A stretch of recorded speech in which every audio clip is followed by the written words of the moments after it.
വെള്ളക്കാട് എന്തെല്ലാം ഈ മാസമുള്ള വെള്ളക്കാടിന് 6 കിലോ അരി. 6 കിലോ അരി.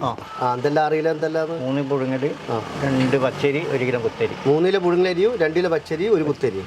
ഈ എല്ലാം ഈ പിന്നെ കുത്തരിയും പച്ചരിയും വേണ്ടാണ്ട് ഒഴിവാക്കിയിട്ട് മൊത്തം ഒരു 6 കിലോ പുഴുങ്ങൽ തരാൻ പറ്റില്ല. അത് നമുക്ക് അതുപോലെ വരുന്നതാണ്. അപ്പോൾ സ്റ്റോക്കിൽ വേരിയേഷൻ വരും. തരാൻ പറ്റില്ല.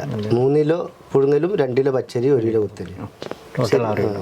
3 കിലോ പുഴുങ്ങൽ, 2 കിലോ പച്ചരി, 1 കിലോ കുത്തരി. ഇതിനെ കൊണ്ട് വീട്ടിൽ കൊണ്ട് എന്തെന്നാക്കാനാണ് അതൊക്കെ.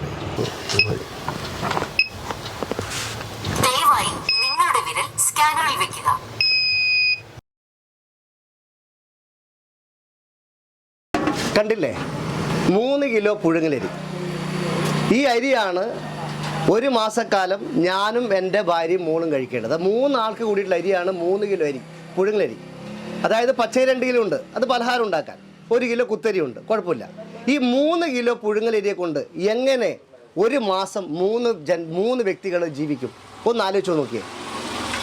അതായത് പുറത്ത് പോയിട്ട് നമ്മളിപ്പം ഒരു അനാദി കടയിൽ പോയിട്ട് അരി വാങ്ങുകയാണെങ്കിൽ തീ പൊള്ളുന്ന വിലയാണ്. ഓരോ ദിവസം കഴിയുന്നോറും അരിക്ക് വില കൂടി വരുന്നു. മാത്രമല്ല, വെള്ളക്കാടുള്ള ആൾക്കാർക്ക് ഗോതമ്പില്ല, മണ്ണെണ്ണയില്ല, പഞ്ചസാരയില്ല, ഒന്നുമില്ല. കേവലം ഒരു മാസം കിട്ടുന്നത് 6 കിലോ അരി. അതിൽ 3 കിലോ അരി പുഴുങ്ങൽ ചോറ് വെക്കാൻ, ബാക്കി 2 കിലോ പച്ചരിയും 1 കിലോ കുത്തരിയും മാത്രമാണ്. ഒന്ന് ആലോചിച്ച് നോക്കിയേ, എങ്ങനെയാണ് നമ്മളെപ്പോലുള്ള ആൾക്കാർ ജീവിക്കുന്നത്? അതായത് 1000 സ്ക്വയർ ഫീറ്റ് വീടുള്ളത് കൊണ്ടാണോ നമ്മളിങ്ങനെ തരം താത്തുന്നത്? അത് എൻ്റെ വീട്ടിലൊരു കാറുണ്ട്. അതായത് സെക്കൻഡ് ഹാൻഡ് 40,000 രൂപയ്ക്ക് വാങ്ങിയ ഒരു കാറ്. 4 വീലർ ഉള്ള ആൾക്ക് വെള്ളക്കാട് മാത്രമേ ലഭിക്കുകയുള്ളൂ. പക്ഷേ 1.5 ലക്ഷം രൂപ വില വയ്ക്കുന്ന 2 വീലർ ബൈക്കുള്ള വീട്ടുകാർക്ക് പോലും ദാരിദ്ര്യക്ക് താഴെയുള്ള കാർഡാണ് കൊടുക്കുന്നത്. എന്തിനാണ് ഇങ്ങനെ വേർതിരിവ്? അത് കേന്ദ്ര സർക്കാരായാലും കേരള സർക്കാരായി കഴിഞ്ഞാലും റേഷൻ കാര്യത്തിലും ജനങ്ങളിങ്ങനെ വേർതിരിക്കുന്ന കാര്യം ഇനിയൊന്ന് മാറ്റി ചിന്തിച്ചുകൂടെ? കാരണം നമ്മുടെ മനുഷ്യരാണ്, നമുക്കും ജീവിക്കണം.